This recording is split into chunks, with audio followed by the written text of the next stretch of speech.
Time of the day it is. This is E-Ray, aka Gilgamesh 777. I'm here with Miss Lovely Emani Harris, founder, the creative person for Pish Posh, which is how are you describing this? Is urban line? I think I used to say it's the hand painted clothes, but I think it's all things creative now because I do so much. Okay. Yeah. All right. So I want to first kind of start off. I usually do is I want to get some kind of background information about yourself and I know you're an A&T grad. So can you just give us a little background about yourself? So I'm from Philly. Was raised there. I only came down to Greensboro for school, and again I went to A&T. I got recruited to run track, so came down here on track scholarship, ran track for like 2-3 years. Then I started the brand, which is called Pish Posh. Okay. And then I was like, I had to make a decision because it was a lot of time being put in both, so I had to make a decision on what I would do. So I decided to give up my scholarship and do kind of Pish Posh full time, still while being a student. So okay, so with that, you're kind of saying like you kind of put yourself through school with your Pish Posh brand. Yeah, I think so, kind of. Okay, that's cool. That's cool. Let's move on. Let me kind of just know about your what brought you into this venture into clothing and apparel? What made you, Emani, say, look, I want to get into fashion?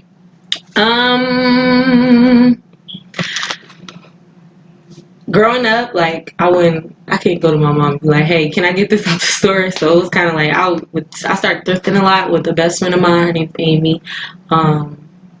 We just used to thrift all the time, and then I would just buy some like spray paint or Walmart paint and then like change it up. Like the first pair of shoes I think I customized was a pair of platform Reeboks we found in a thrift store.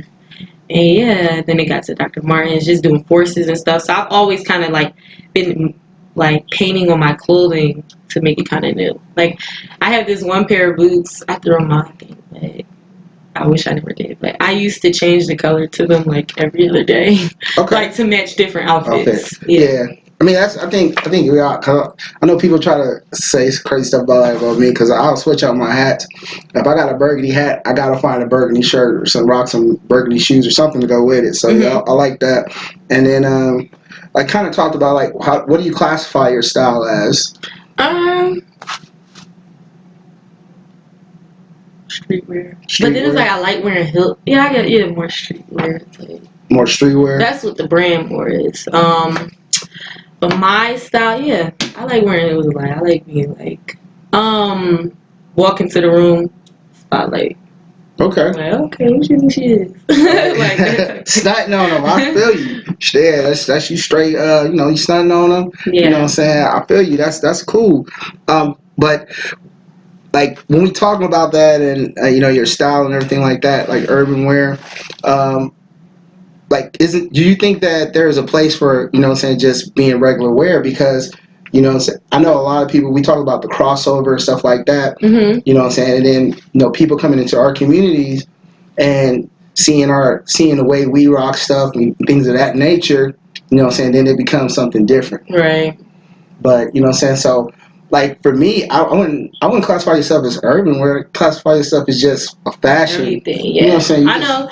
Yeah, it's crazy because when I did start, it was more Afrocentric wear art, and then since my startup, I've met a lot of like people who have like guided me the right way. So one was a friend of mine named Kendrick. He was on the track team and he had his own business as well too. It's called Little Brown Box, and he was just telling me like, if you really want to be like successful, you got to open up like your marketing to like all like ethnic backgrounds and stuff. So I wasn't just strictly doing just the pro black stuff. I started really getting into more detailed work that everybody could relate to, and everybody can appreciate it or whatever.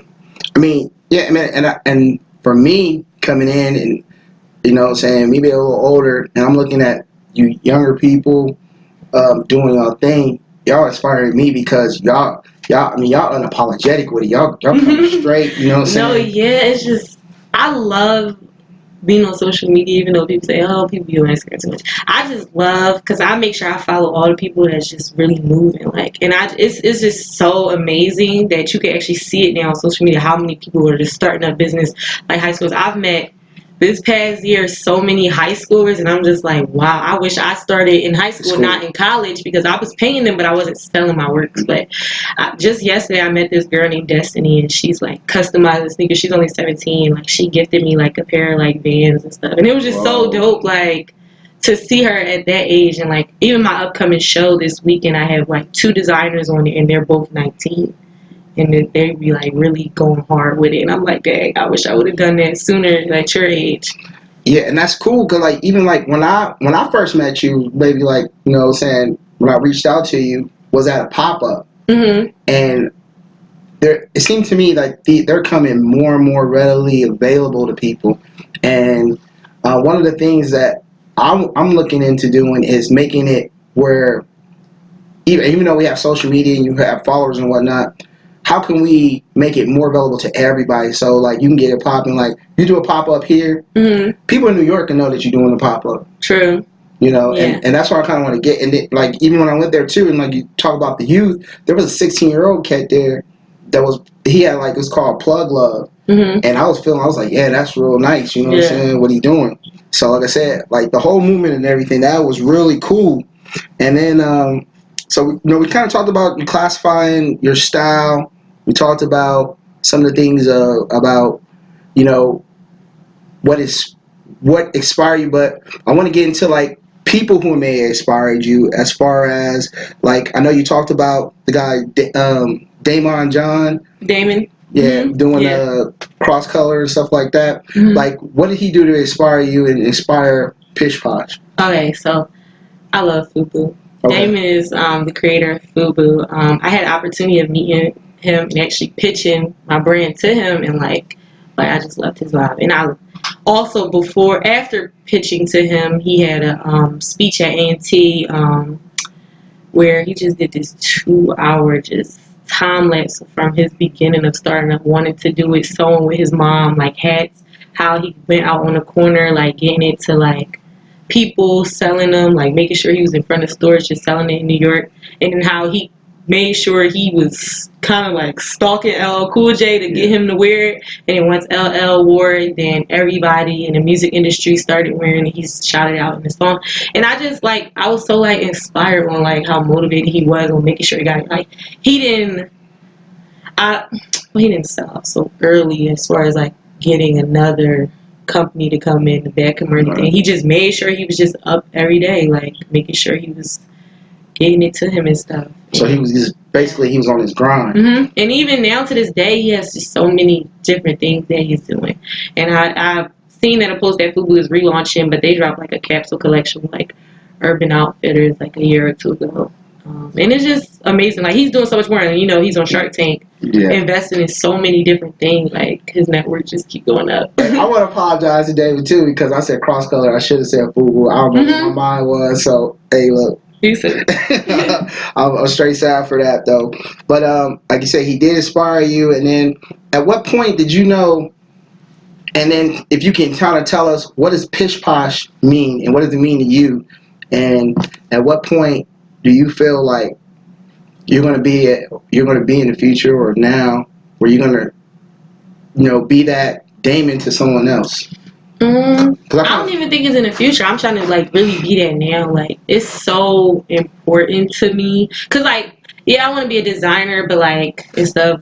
People could wear my stuff, but I just want to leave vibes with people. So it's definitely connecting people, inspiring people, mentoring people. Like that's what I'm big on right now. Because like I want when people to Google me, like it says humanitarian, like because that's a lot of stuff I want to do. Like just helping the community, especially like Black.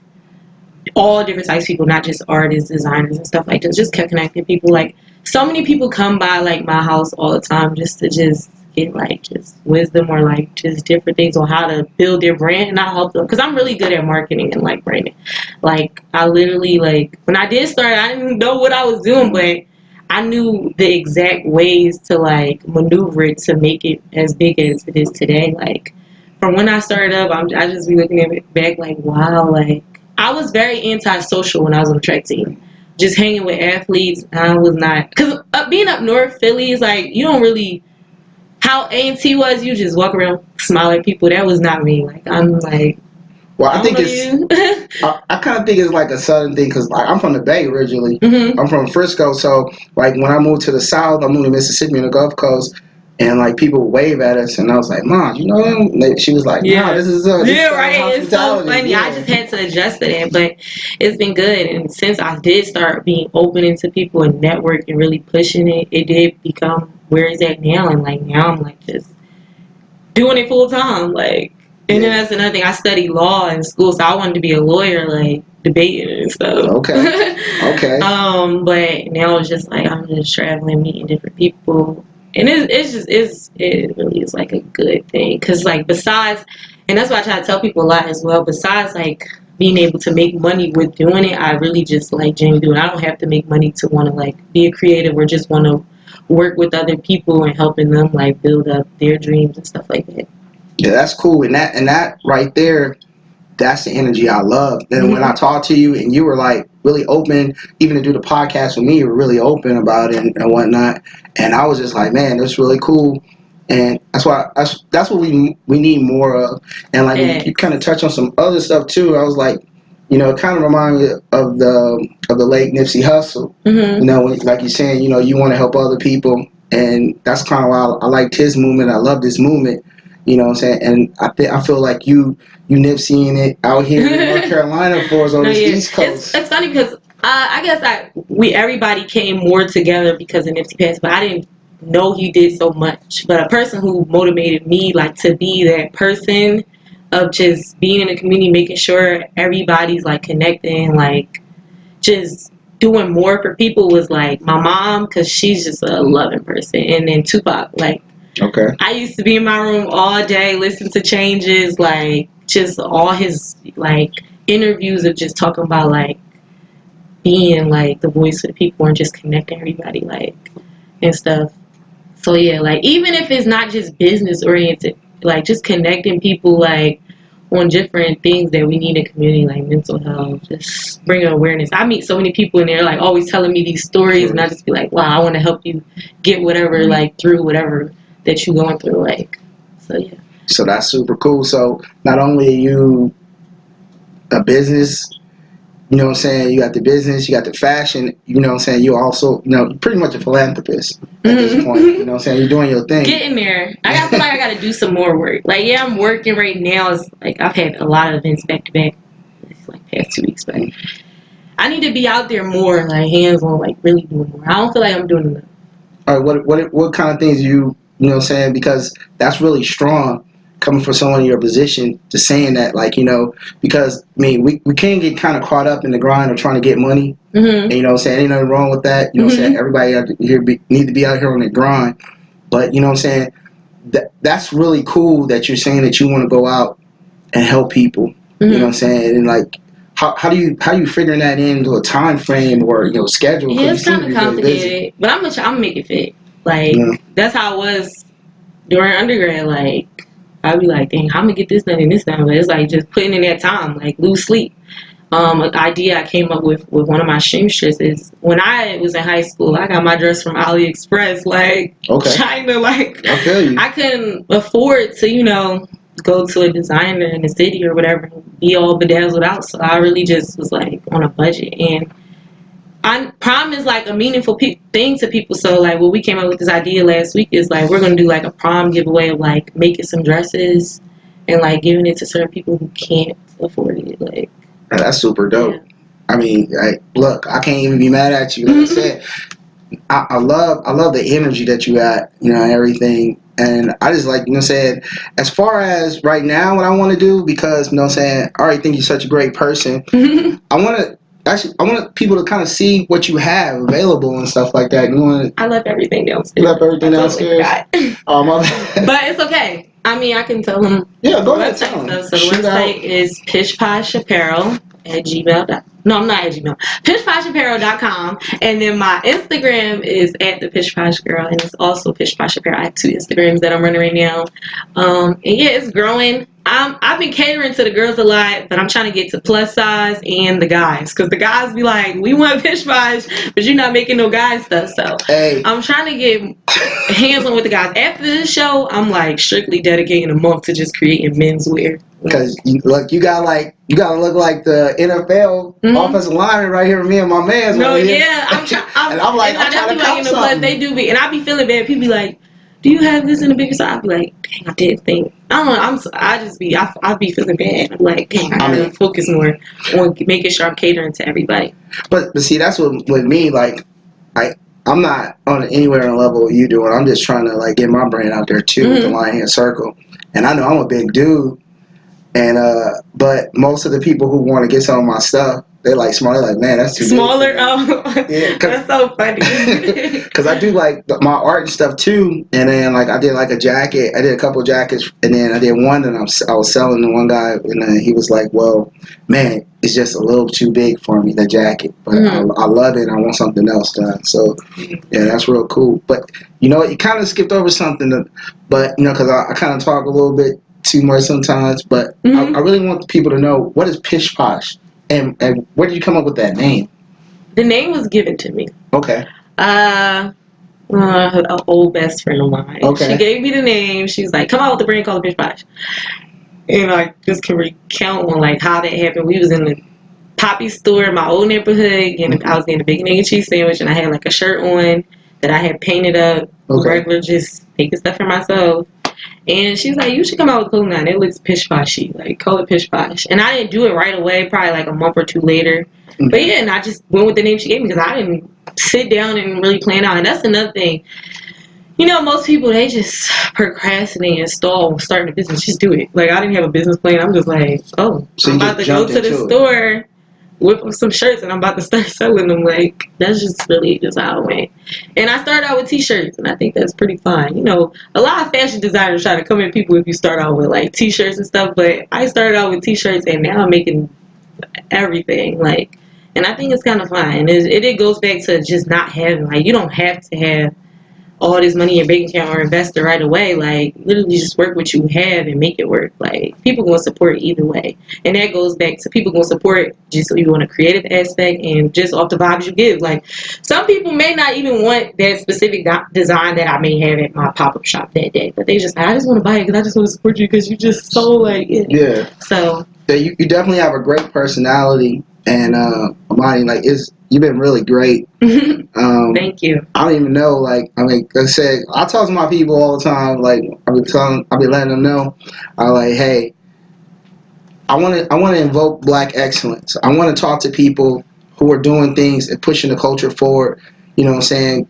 Putting a light on people that look like me and you. You know what I'm saying? That walk like me and you. You know, and like you said, we want to cross over. You want to make or be universal to everybody, but I feel a lot of times we need to, you know, shed a light on us and like let somebody that look like us. They like, man, I'm in a similar story to her. I go thrifting too. You know what I'm saying? I like being creative. You know, putting my own on it. You know what I'm saying? You want to inspire that person, and that's so grand and so great that I don't even think you see it, but I see it in you. No, I think I do, kind of. You know? I get a lot of DMs from people, a lot. Yeah. And I try to, I'm bad with like communicating because I be working so much, but when I do actually sit down at night and I respond to people and stuff and just kind of motivate them even more. And that's why I do, people probably be like, she posts so much. Yeah. But I'm always trying to give people more inspiration every day that you're waking up. Like, even if I'm not posting about what I'm doing at the moment, I'm going to post like maybe a quote or something that I came across just to spread light, and a lot of people just like, oh, I needed this today, like just stuff like that, because I be depressed sometimes. Just the other day I was crying because like somebody was like upset about like something missing in their order, and they like called me a scam, and I was like, I was hurt because I'm like, I never want people to think that. So yeah, like stuff like that may bring people down, or just other things they may be going through. So I feel like everybody needs to just be pushing each other. That it's like, you're gonna have your bad days, but good is going our way. Did you find that it was something missing, or like how did you rectify It was. the I just refunded her. Okay. So you're honest too. The inside me just went like, I'd be mad, trying to lash out. I was like, I just try to be understanding. Like, I understand her perspective. I'm a person, I'm very understanding. I'm like the mediator in my family. I feel like you need to think of what you did this way. You need to think of what you did that way. So I knew that it was wrong. I knew that on my end. So I just refunded her and stuff and just said, like, I apologize for whatever inconvenience and stuff. And that's what I do. Like, I'm not perfect. I'm still growing as far as like business aspect. Like, I feel like I got the creative aspect down part, but my business is like, I'm still learning, and it is a struggle because I didn't sit down and read books like how to start a business or take business classes like that. I took business law because I was studying law, but not really on how to do everything from accounting to all that. So I'm still learning. So you still in that process of getting in. I mean, and that's with anything, you know, when you're growing. I feel like it's a process of growing. Like we kind of talked about the kind of mishaps I had today getting set up. Oh no, but it's fine. Like I'm the type of person. I've been in so many shows and something may be going wrong, but it's like you just go in there and like, what can I do to help instead of I'm about to, because this is all. I hate people like that. I really do it. I'm really about vibes. Like somebody could say could ruin my day or like just throw me off balance. But it's like I try to be a person like, well, just go help, like, just see what they need done as far as, because I've been in a lot of, like, events where maybe on workshops, or even this, like, I wasn't upset. It's like, it's all good, because, like, we're going to get it done. It's still opportunity. Like, when this airs, people that may not know a pish posh are going to know it now. So it's like, you just got to appreciate that more than all the things that go wrong, because at the end of the day, everybody's wrong. People make mistakes. Absolutely. But, I mean, again, like, I mean, that's a part of growing, and I think that's something that needs to be, or that's something to be said. You know, mistakes are going to happen. It's what you do after that mistake. How you going to pick yourself up? How you going to move forward with it? You know, and it seemed like that's what you're doing. You're moving forward. You're learning, constantly on the grind. Because I think sometimes with, you know, people as a whole, everybody wanted this to fall in their lap. But then they don't think about, okay, you're going to miss out on some stuff. Some grinds happening. Everything, you know, you got to put in for it. And so I feel that's, you know, saying that I think you holding that down. I think you doing that. Oh, really. And this is another thing. I feel like I've met so many people. I've seen people like, and I may have come across people that were super, super talented, but if they volatile, if they just miss out on so many opportunities and blessings because they're looking at it from one perspective rather than just all the different angles of how it could help them or anything. It's like, I think that's why I've really been like super, super blessed lately. Just endlessly. Like, because I don't go into situations just with a different mindset. I try to be really open. And although sometimes it may not work out for me, I just know it'll make up for it. Because, like, a lot of opportunities happen, like, really. Like, and, like, I mean, I kind of feel you on that, too, like, the vibe thing. Because, like, as soon as you came up, I felt like you were very humble. You came up to me, like, you know, just started talking to me. And, you know what I'm saying, I didn't feel like, you know, you felt like you were here. Or I mean, you were very humble. You know, very professional when you talk to me. And I appreciate all of that. I thinking I'd be professional. I mean, just down to earth. You know what I'm saying? Because you can come in situations where somebody like, oh, you know, who's this? Who are you? You know what I'm saying? But you were just like, hey, no, come here. We can do that. You know what I'm saying? We exchange cards and stuff. I mean, it was real. I felt the energy. I love the vibe. And that's why I said, man, I got to do something. Like, my girl Kelly that I did, like, I felt her vibe. She was real, like, her vibe was real cool. She an earth girl. So, you know what I'm saying? So, like, I was like, she was real cool. You know what I'm saying? Our interview went really well. You know what I'm saying? And I just want to big you up. I want to big up everybody. That's what I'm saying. That's how it needs to be. And that's the upcoming event, the industry mixer. That's just to big everybody up. Like, I have all these performers coming from Philly, from Atlanta, just everywhere. Yeah, I'm going to throw some names out because I saw you rocking with Big Sean. Oh, yeah. Big Sean. No, not like A-list celebrities. I have like local celebrities, like people who are underground that are trying to get out there. That's what the industry mix is about, putting people on that aren't in the position at the moment to show everybody their talents. And that's why I have different vendors and stuff, dancers, performers, just all types of people. That's what the industry mixer is, just to connect people on this one day event where you get to see so many talents and everybody's just there connecting and networking. Okay. So give us some dates and stuff. So okay, so it's next weekend, the 27th. That's the industry mixer. Then I'm having my fashion show the very next day. So this event is called Pitch Posh Goes Platinum. I thought of platinum because silver was my vibe at this time, and then it's just a different level up. Like I went through so much stuff last year. Like this year, I'm just leveling up. It don't matter what happened or occurred that tore me down. Like Pitch Posh is going platinum. Like I feel like I'm just in this transition thing. I'm about to move back to Philly, like, and really just go even harder than what I was doing before. Okay. So you went back to it. Okay, let me ask you this question too, like about your pop-ups, because you know what I'm saying, like I think we kind of touched on it earlier, but like, how are you getting your pop-ups organized? People just come up to me and be like, "Hey, can you been at our event?" And I'm like, "Yeah, I got you. Like, I'll come out." That just goes to networking. I don't turn down nothing. Because it's somebody that's going to be there that don't know what Pish Posh is, and I'm just going to introduce you to it. Like, hey, this is my brand. So I'm always in, like, just this last week, I had 5, 6, 7 events. This upcoming week, I got so many events. I got to go out to Winston, just different schools and stuff. They just be hitting me like, hey, do you want to event or can you show your stuff? I had a high school hit me up from Philly the other day, like, hey, could you sponsor some designs? Even if I'm not getting paid for all of them, I'll still go out just to show it because people don't know what Pish Posh is. Yeah, so. and it's like, and I guess you would say it's advertising. You can write it off as advertising. Mm-hmm. No, it's yeah. Advertising expense. So I mean, it's all good too. So you're saying basically, with the pop-ups, people just coming to you. You're not organizing any of these yourself. Yeah, not really. I mean, I used to a lot in the past, but I haven't had time to really set up. Oh, hey, this is a Pish Posh Power Show. I've really just been on a lot of other people's events. I mean, the industry mixer is basically my event, so that's a pop-up kind of thing. I haven't done an event since the fall, so this is definitely the spring thing. Like, here I am again. So you said next week is your this upcoming weekend, 27th, 28th. And where's it gonna be? 503 East Washington. Is in Greensboro. At the 503 Studios, 2-day event. That G-Boro. Yeah, it's popping out here in this G-Boro.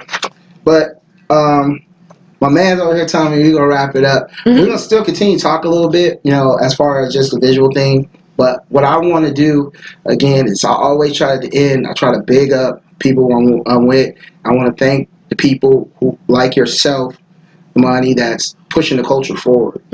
And you know, doing a lot of positive things. And I love your energy. You know what I'm saying? So just, you know, tell everybody how they can contact you. You know. What, you know, say you kind of already went over into everything you wanted to do about the mixer. Just anything you want to say, shout out, do it. It's you. Okay. The floor. So my Instagram is the Pish Posh Girl. The apparel one is pishposhapparel. My website is www.pishposhapparel.com. You can reach me. My email link is in the bio and also on the website. I'm always down for collaborations, just anything to expand. All right. And again, this is how I always ended my podcast.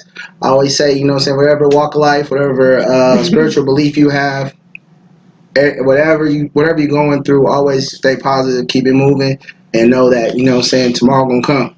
So I want to thank Miss Emani Harris for being a great interviewee. She was cool. I love her vibe. She's doing positive things in the community for us, and she's expanding her brand.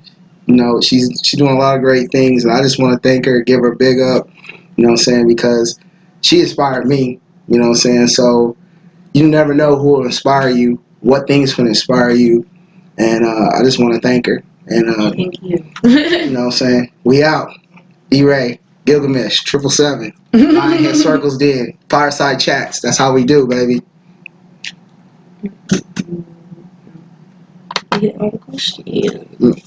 Yeah, that was cool, man. I really loved it. I was really lit. That was kind of official. Yeah. Hey. So like, what you doing your live thing? Let's bring some of your stuff. Live. Your Insta Live. You should bring in some of your stuff. How your people bring up your stuff? I like to show them my jacket if you don't mind. Oh no, yeah, go ahead. Hey, could you mind having my jacket right there? This is a piece that I did. It's the Sumerian. I call it my Anunnakin piece. My Lionhead circles, hand painted on the back. I A lot of people like doing my IG page. It's Lionhead Circle. It's the IG page. You see it? Yes. So What paint do you use? I use this is all acrylic. When I do, what is that? I feel like Angela's lays better. Yeah, it does. That's my thing. Like this was like my first time just trying it. What was the one I used? Basic. I think I used basic with this. So I started off just basic, like you said. I kind of went through the whole kind of thing with pictures on my Instagram of how I got to where I got right here with it. But yeah, and then some of it is just like gold acrylic that I went with it too. And then I did my little diamond, LAC diamond right here. So how did you come up with the name? Lionhead Circle. The Lionhead Circle, I actually started in 2001. I have a really good friend of mine, which I'm going to do a podcast with him. His name is Mr. Eugene Poole Jr. He's the first brother to work on a major structural project in Washington, D.C. He did the Capitol. So, yeah, how did you find out about the D.C. pop-up? Because that's where you was at, the D.C. pop-up. Yeah, that was... actually, I found out about it. Some guys I work with, they was like, man, you like, because they saw my Lionhead Circle stuff, said, man, you need to go and see about this girl named Pishposh. She's from Greensboro, man. She do because he just stopped me. He said you were out in Greensboro, and he was telling. He said she's out in Greensboro, and you need to go. You need to go do this. So I looked up. I looked. He showed me your. I guess he followed you, and he was telling me he's like whoop de whoop. He followed her, and I was like, all right. So I'm gonna go. I'm gonna check this out. Check out this pop up because I attended a pop up down there in Charlotte at the Recess down there. Great owner, guy named Mark. So y'all ever in the Charlotte area, hit up my man at the Recess. It's a nice little cool spot. You know what I'm saying? And he actually wants me to do some podcasts down there with him and stuff like that and everything. But yeah, I did that, and I was like, okay. And then like I said, I was so inspired. You know what I'm saying? I was like, man, I had to meet these people. You know, I want. You know what I'm saying? I love what they doing. I love where everything's going with stuff. And then, you know what I'm saying, especially after the whole like Nipsey Hussle thing, you know what I'm saying, like that. And like I was really with Nipsey Hussle. I think I was talking to one of your people downstairs, and like I talk about the digital divide in our communities and stuff like that. How, you know, we kind of are the end users, but we're not the creators. Like Ollie Gates talked about it on the Breakfast Club.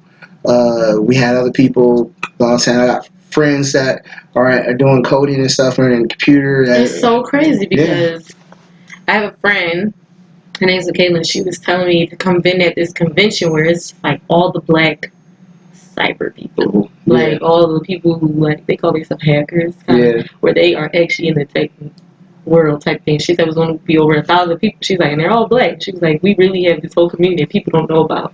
I was like, wow, that's crazy. Exactly, because I do automation. Like my job, I'm like I do automation where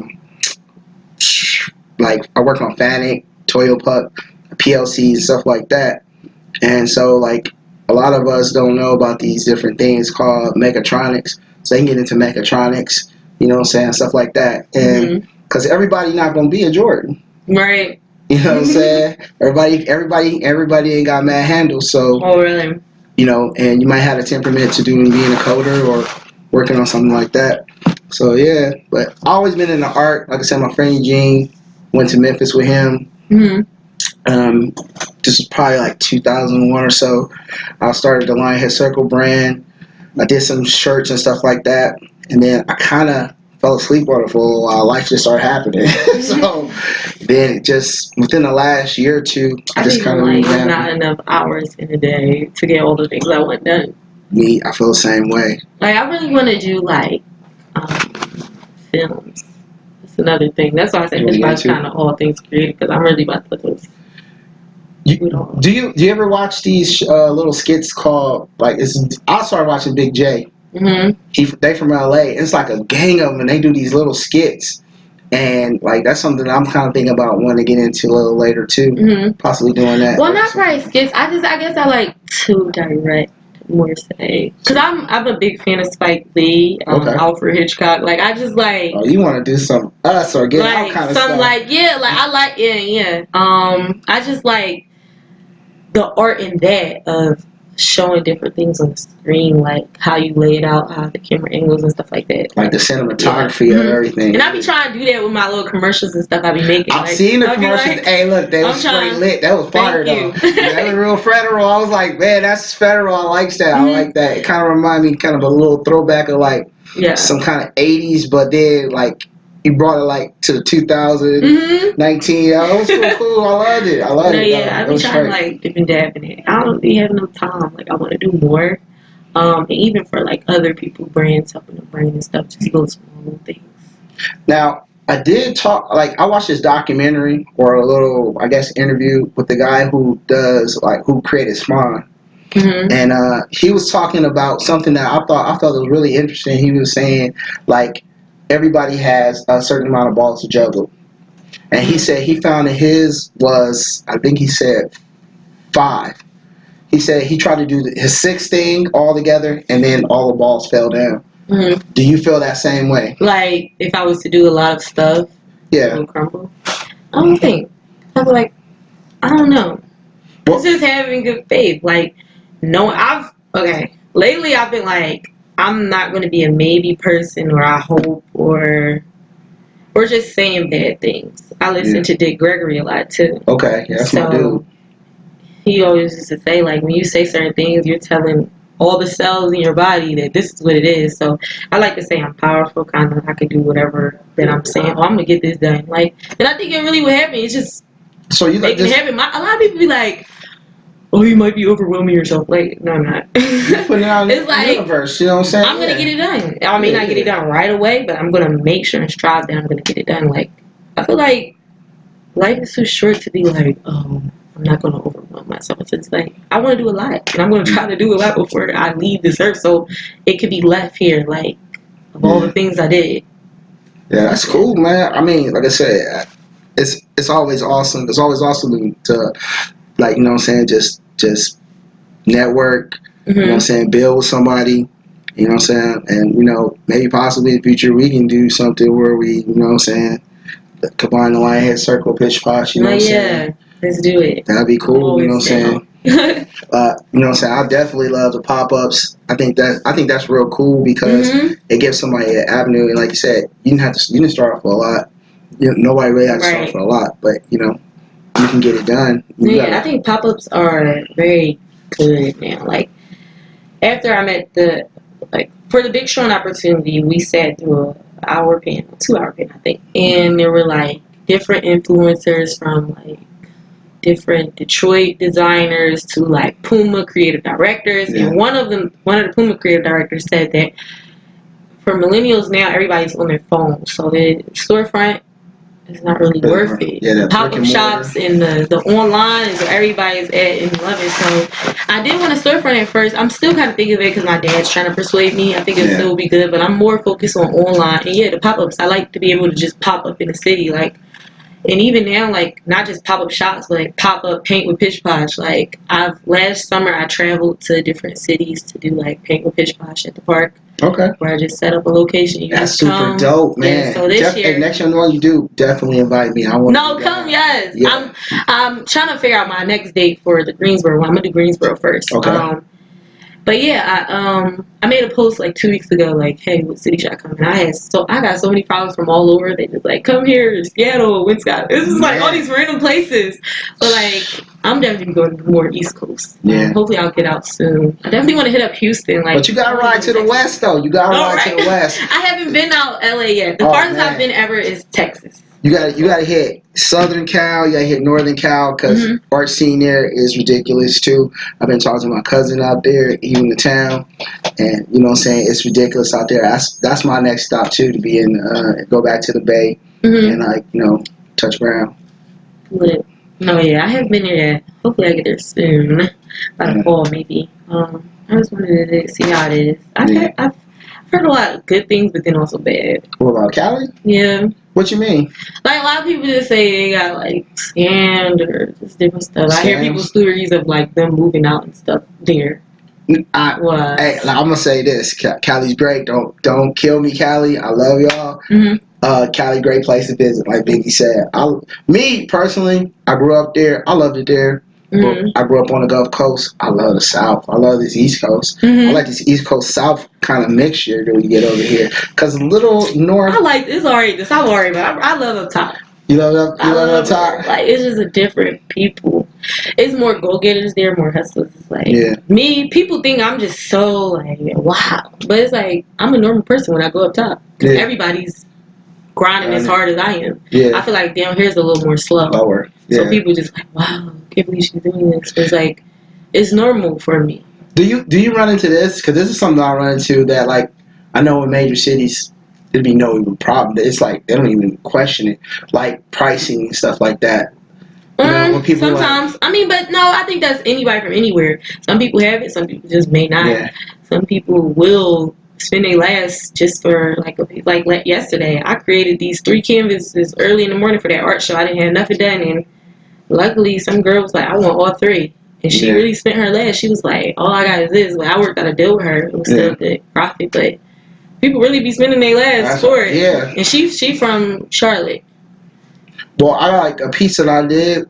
And like I do my reprints. I haven't really sold like people been trying to get my originals, but I don't know. I gotta start letting go. I got too many at the house, but I sell my reprints. And it's a lady. She's from the DMV area. She's from like DC, and she loves like my female art pictures. She's like, you need to do more female art pictures.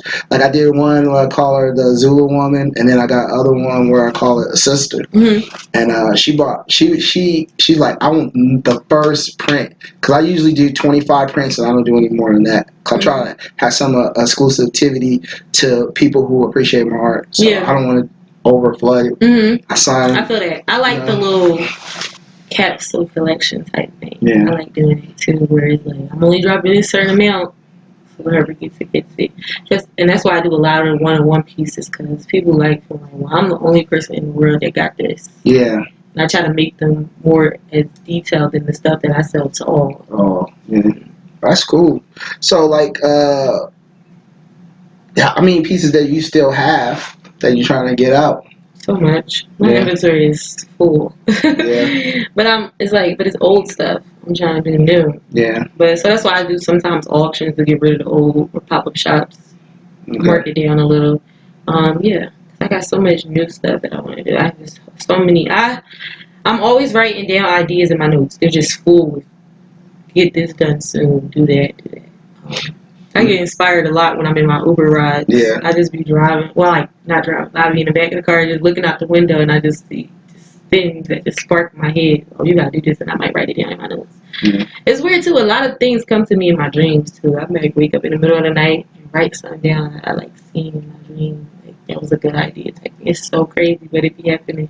It's funny you said that, because I was kind of looking at my horoscope, and it told me one day, it's like, make sure that I pay attention to this dream, and as soon as I wake up, write it down. And then I came up with a piece that I did. No, it'd be crazy when it be coming. It'd be so good. I can't even think of. It's hard to remember sometimes. Someone told me I need to start writing down my dreams, but lately I have been remembering them, like these past 2 weeks. But when they come to you, I just be like, oh, I gotta do that. That would be such a dope idea. And I got a chance to see some of her stuff, y'all. I seen just downstairs, she had like a piece that was really, had a lot of contrast and stuff. The canvas. Canvas, it was real People cool. are always like, what is this, a man? Or I didn't name it anything. I like people. I always thought, like, when you go to the art galleries or museums and you just see something, what is this? And people just be standing there just thinking, I want to make stuff like that where people just... I can see this, I can see that. So because like art is, you know what I'm saying, is interpreted by whoever see it, and like you don't want to tell, like if I have to explain my art to you, you know what I'm saying, I mean it's not really what I want to do. I want you to interpret it in the way you interpret it. Well, some I'll go and explain, some I don't. Like I have had a graphic teaser, people are like, well, why did you do this way? Well, this was inspired by this. Well, that's a lot of nothing. My artwork sometimes is inspired by true life events, where I just be like, I'm going through this, and this is what I'm painting today. This is what bothered me. This is what happened. This is what made me happy. So I create all that aspect too. So what got you into like doing art though? Or that's something that you've always been into? I've always been painting since the first grade. Since the first grade? Yep. I got every award every year. So Best artist in the class. I mean, like I said, I love that pish I posh entered stuff. my first contest in the 5th grade, and I was the youngest award winner. I won $500 for a piece that I did, and I painted it in the 4th grade, but I still had it, and I submitted it for the 5th grade competition. But I was the youngest, and most of the other artists that won like prizes were like high schoolers, middle schoolers. Yeah. And they took the piece for like 2 months, and they had it displayed in all the banks like around the city for beneficial bankers, like Up North Bank. Okay. And yeah, like it was lit. I was so excited, like wow, really. Philly. And I was so young. I don't even know where that piece at now, but I remember I called it Indonesia. It was like an Indian girl. Yeah. Was it kind of like? It was like just a portrait, a random face that came to my head. Yeah. And it's crazy. My dad helped me work in there. I remember I couldn't get the lips to look, and he helped me. Like I remember. A little bit. Yeah. So your dad was he an influence for you? Yes, his hustle mentality is just crazy. And I get a lot of that from like you said. I mean, it seems to be a strong characteristic in the East Coast, and I'm gonna say the South too, but I'm saying the East Coast more. Like y'all gotta grind, like y'all gotta grind like no other. New York, Philly, DC. It's like everybody just be like, I'm getting there, I'm making my dreams happen. I ain't working no regular job. Like that's what my dad. He's done so much stuff. I remember being younger. Like he's a great salesperson too. Okay. Just so many different things he could do, and he's also highly intelligent. He just knows how to market certain things, how to maneuver certain. And that's why, like, with the storefront, I was against it, but I know it could be profitable. He used to work at a storefront down in South Street. He was just grabbing my ear off about a month ago on the phone for like 5 hours talking about how he could do it. He took this storefront that he worked at in the early 2000s and had them make $1 million in 1 year.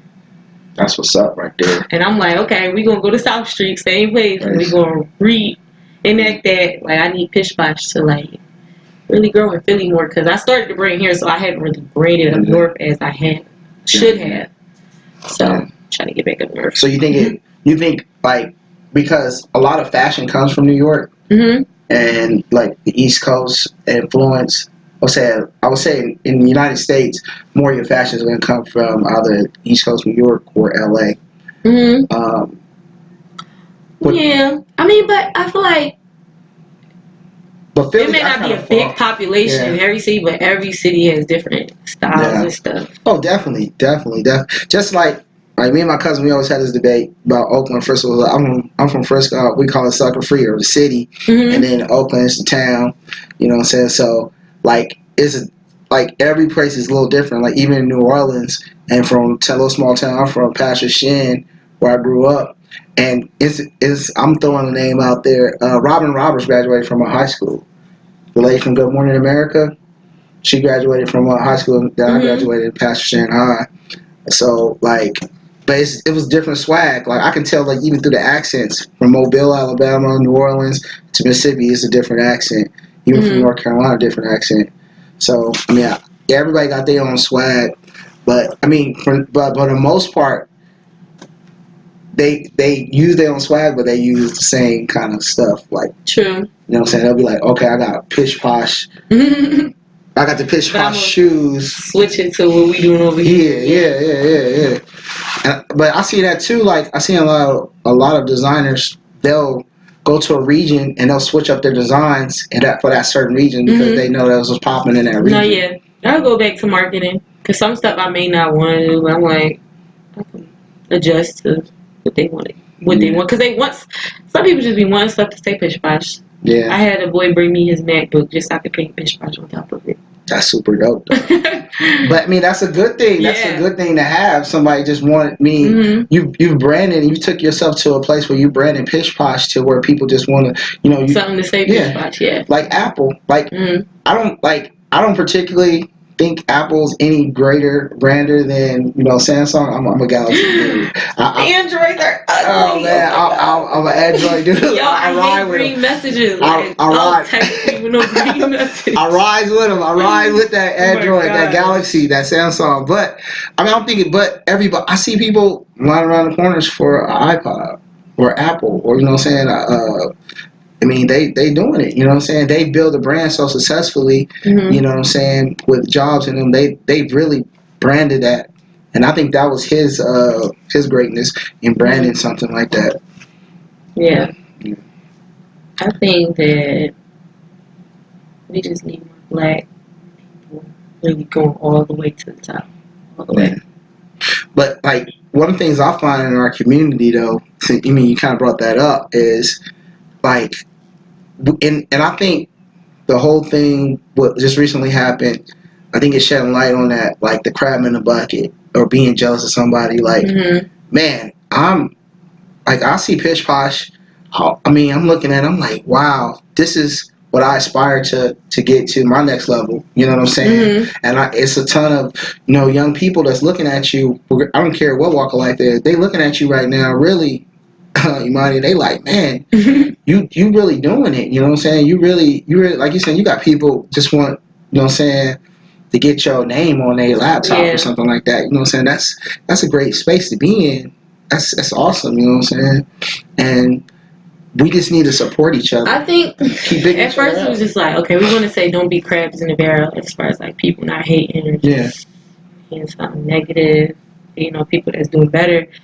What I'm trying to do is I'm in a position kind of where there is a lot of influence I do have on people. So instead of being those people like, oh, I'm up here, I forget, like I'm just focused on me. I try to go back in where you don't have to be a hater. I'm gonna help you wherever you want to get to too. Like you could be just like me. Yeah. Cause haters. And that's annoying. I'm really glad you brought that up because, like, you know what I'm saying? Anybody, like, I tell people about, like, I got a sponsorship with Anchor Podcast. And I did a little skit in the beginning, and, like, people ask me, like, so you with Anchor? It's totally free? Yeah, it's totally free. You know what I'm saying? So I work with Anchor, and they put me up on other platforms. I'm on iTunes. I'm on Spotify. So, yeah, you can go to the Lionhead Circles then, and you can hear them, you know what I'm saying? You driving to work, or, you know what I'm saying, you in traffic, especially you in the city. You know what I'm saying? Like, you in a major city, you're going to be in the traffic, or you have to drive somewhere. You can listen to a podcast, you know what I'm saying? You can be like, okay, I feel, you know what I'm saying? And it's just like that. And like I was helping like one of your people downstairs to tell them about it. The last person, Kelly, I interviewed, she's like, man, I really love the conversation. You were real cool, man. This is inspiring me to go talk to other artists that I met in Atlanta. That's like go back to just so many people that just come through, complete strangers sometimes. People hit me like, hey, can I meet up with you? Could you help me with some advice? I'm like, sure. And we could just be talking for hours.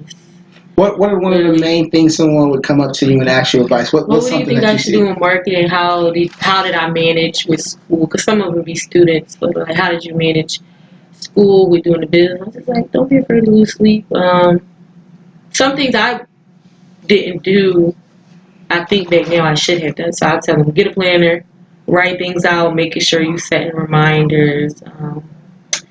Scheduling out your day of you gonna get this thing, you get this thing. And a lot I tell people like wake up. Sometimes I'll get up 6-4 in the morning like, okay, I gotta start work on these orders, gotta package this. And I listen to Eric Thomas, Dick Gregory sometimes, Taraji speeches, Viola Davis, just different YouTube things. Sometimes I won't even play music, I'll just listen to people talk about you got this. Will Smith. I love the Smith stages. So motivational.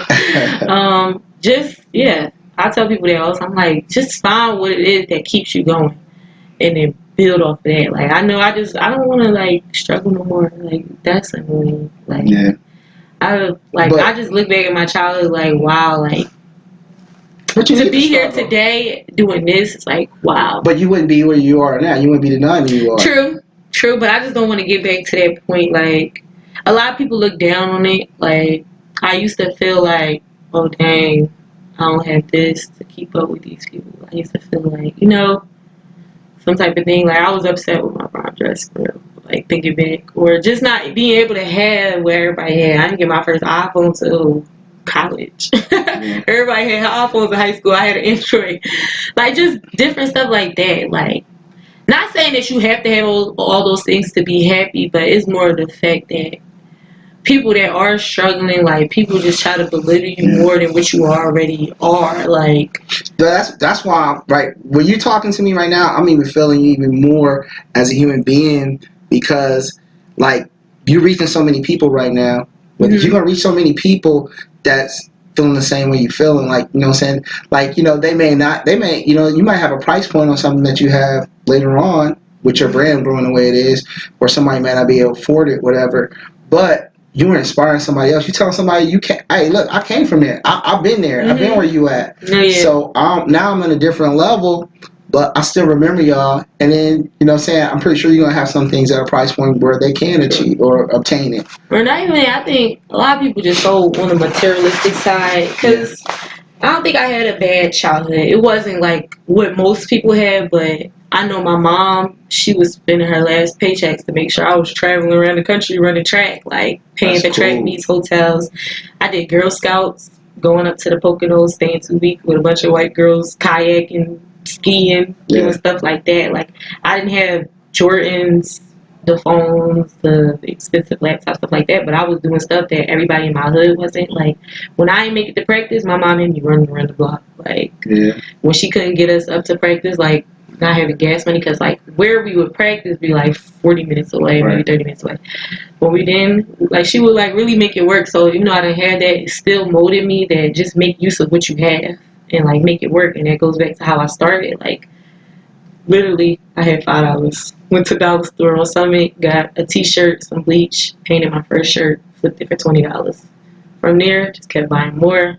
Then I got to the hats and just everything. Like, I'm making so much now. It's just like, wow, I can go in, get a bunch of $60 H&M denim jackets, go paint them, and sell them for $200. Like, and that's what's up right there. That's what's up. That's a story I want people to hear. That's what I want.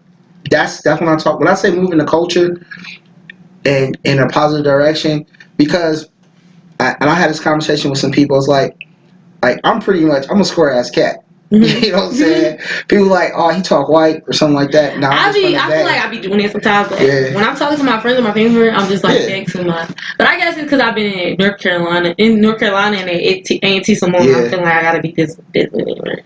But sometimes, like, when I'm just like talking to my friends, like, what? You're like, it's so funny. Like, I just have two different things, but I be, you know. I mean, we got it. Be like the talking white thing. It's so funny though, but that's crazy to me, because when I go to the Bay, they be like, you know, they be like, hey, you just talk like a no, my little sister be giving me, she be like, why are you talking like but it just becomes so naturally now, because when I'm doing business oriented stuff, and I try to get out that mindset that I can't just be me, a black person.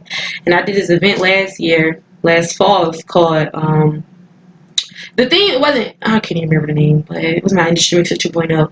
And the theme was like ghetto, like just appreciating black culture for what we are. I wear a bonnet to the store. I don't care if nobody's going to see me in a bonnet, because my hair is wrapped up and I'm not ghetto. I'll probably be more successful than you like, doing what I do. So. Being unapologetic. That's the thing.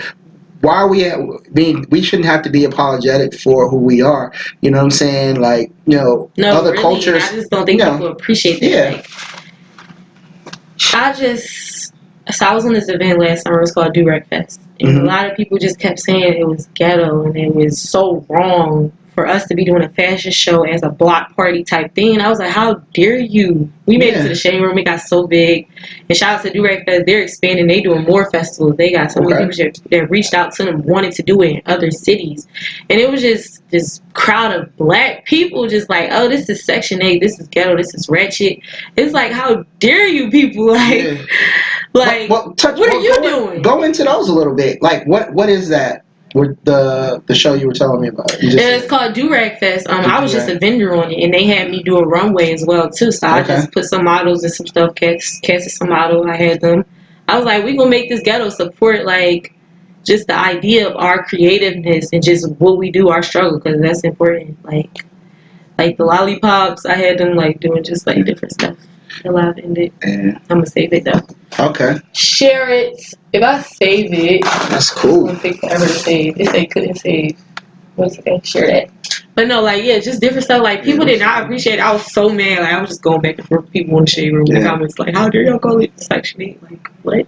Yeah, that's crazy though. I really Because it was a do-rag fest. People wearing do-rags, so this is ghetto. How is it ghetto? I gotta do rag on right now. But like I said, it's like we gotta stop being apologetic for Right, being people us. having art, their long names. Yeah. It's our art. Like, somehow that name is ghetto. And I have been a person who used to say stuff like that, but I just think so differently now. Like, wow, I hate myself for being that way then, not appreciating what black people are. Like, just certain things. But that's growth. Like I have like some stuff, okay, I understand. Like, I don't know. Some stuff be too extent, but I want to say it connects to black people because you have white people who do crazy stuff too, but we don't call it ghetto. Nah, and that's the thing though. We gotta change the narrative of our culture, and everything that we do is ghetto or urban. Mm-hmm. Like, because even if they don't say ghetto, they'll put like a cliche stamp on it, like, oh, that's urban, or that's street or urban. And like, why is it just art? Mm-hmm. You know what I'm saying? Like, I went to a fine what they call it, I guess, a fine art gallery, and that's what they were telling me. They was like, well, yours more of an urban art, and maybe you might want to do murals and things of that nature, whatever. Nothing wrong. I had a guy turn me down on a venue last fall when I was looking for a venue to do my thing. He was like, oh, he was a white old guy. I don't do the hip hop events because that comes with gang stuff, and I don't have, like, I was like, the hip hop events? Wait, what? You sound crazy. Wow, that's crazy. And it was called the Dynacon. That's the venue.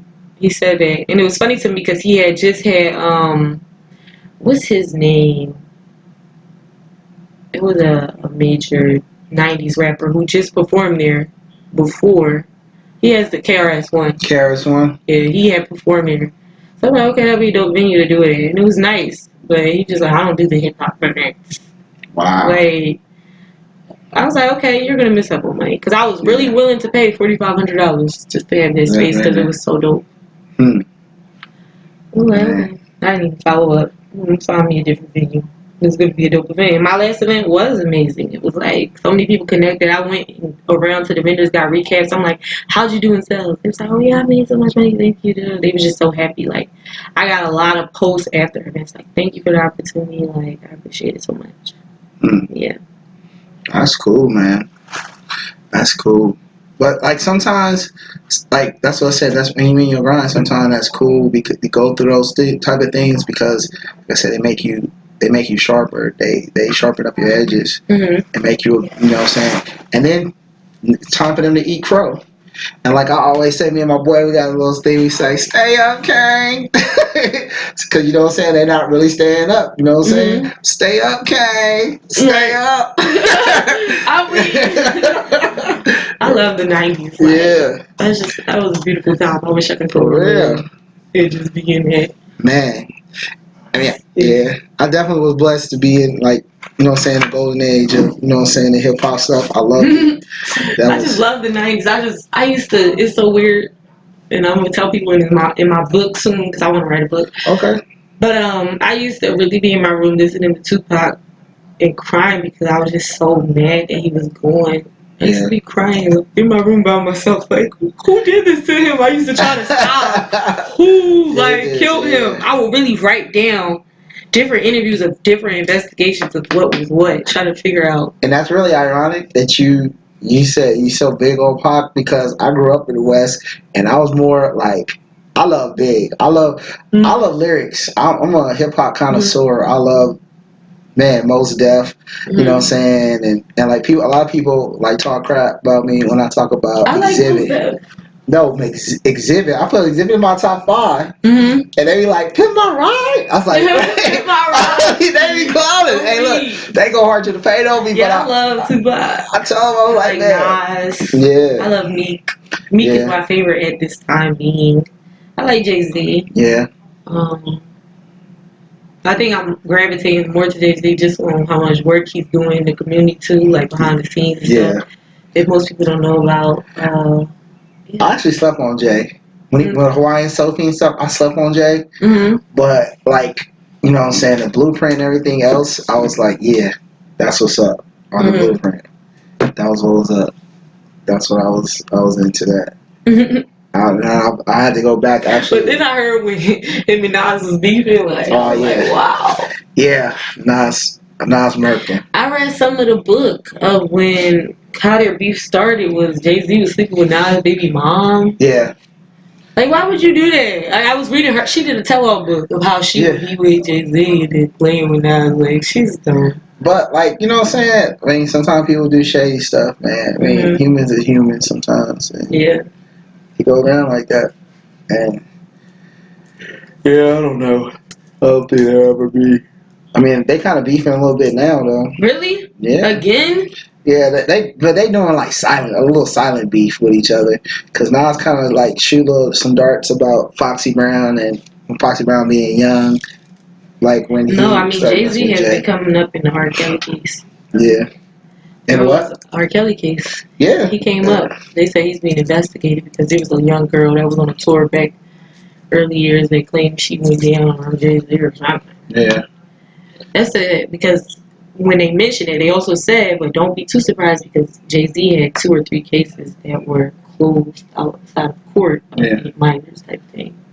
Yeah. I was like, wow. And if this was to ever really get out into the public, I see the black community. Y'all just trying to tear us down, but it's like, no, people make mistakes. Well, not mistakes, but just people do wrong too. That could be doing good as well. Yeah. Yeah.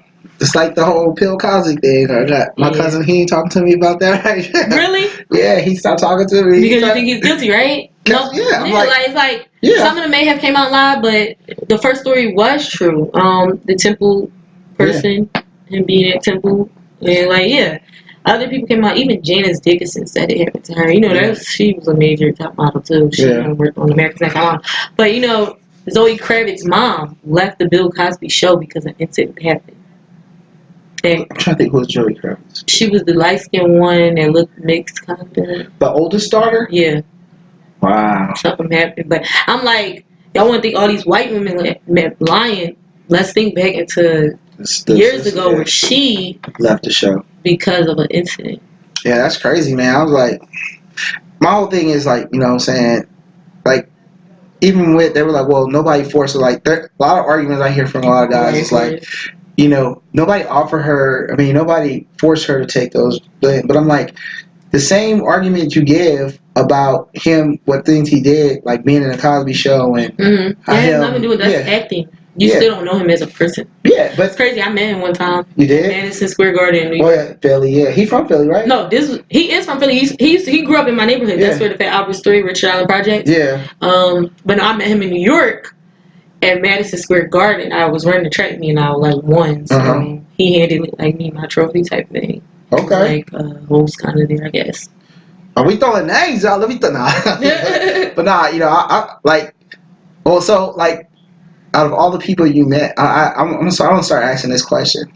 Like, of all the celebrities you met, were you ever starstruck, or who's the one that starstruck you? Big Sean cute, but he's short. But he was so cute. I was like, Janae Aiko is so lucky, but not anymore because I think they over. But yeah, A Boogie had a good vibe, but I noticed that a lot of celebrities, they really are good, humble people. It's their entourage that makes you think they're just like because they be so hyped, jealous. I feel like that this person gets so much attention. I gifted A Boogie with a painted shirt, a portrait of him on it, and I remember we taking a snap or whatever, and this guy been like, "Oh, y'all need to hurry up! You need to hurry up! No more pictures, that thing." He was fine, chilling. He was happy. He was like, "Oh my gosh, I'm gonna frame this." But I think sometimes too, they have those people around them because they are like that, and sometimes you need a little bit fine, but we were in the back green room, by ourselves. It was not a crowded setting where all these people chilling. It's just I just. Really mad. And then even with Dave East, I never got to give the deck ticket to him physically, but I had sent a friend to give it to him because I knew he was going to be in Raleigh, and he was so happy. Wow, he even wore it in his music video. Yeah, I saw it on your IG with Dave East. But his entourage again, them just mad, being difficult, when trying to get it to him and take pictures and stuff. Y'all, people are so crazy. Who else? Duchess is really cool. I like her. and black ink. I think her. Have you been down to Charlotte? I haven't been to her shop, but I need to go by there. I really like her. She's really cool. That's one of the things I think I'm gonna do too. Like I think our next trip we go down to Charlotte. Try to probably link up with Marcus at recess. I'm probably gonna go. I want to see her shop and talk to her, see what's up. She's a really dope artist. I like her artwork and stuff too. Yeah, she's cool. Love her vibe. Yeah, that's cool, man. Who else? I'm trying to think. I know a few football players, basketball. Okay.